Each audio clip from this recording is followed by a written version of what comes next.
Hello বন্ধুরা, তোমরা সবাই কেমন আছো? আশা করছি খুব ভালো আছো আর আমিও খুব ভালো আছি। তো একদম রেডি হয়ে তোমাদের সাথে চলে আসলাম গল্প করার জন্য। তো এখন আমরা যাচ্ছি বিয়ে বাড়ি সবাই মিলে মাসির বিয়েতে।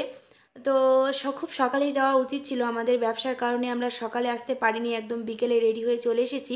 আর এসে দেখি খুব সুন্দর করে ছায়া মণ্ডপটা সাজিয়েছে, খুব সিম্পল কিন্তু খুব ভালো লেগেছে আমার।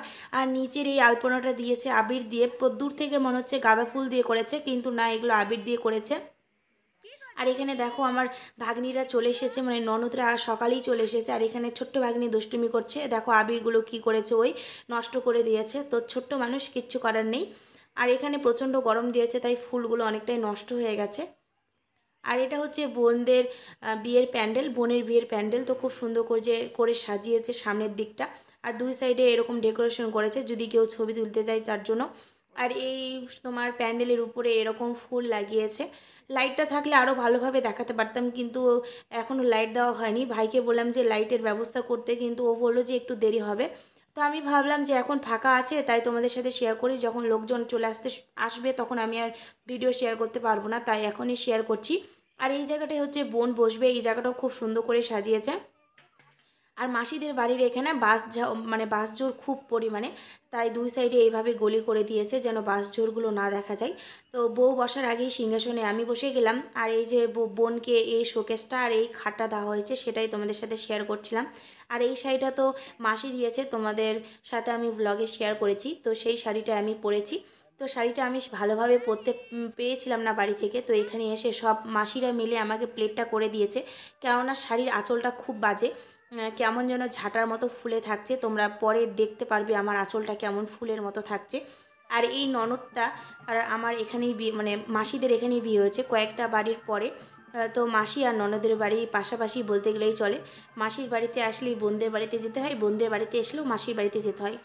তো দুই বাড়িতেই একসাথে আমাদের ঘোরা কমপ্লিট হয়ে যায়। এই যে দেখো শাড়ি আঁচলটা কেমন ঝাঁটার মতো হয়ে আছে, আরও ফুলে ছিল, তাই এখানে শাড়িতে পিন করা হয়েছে।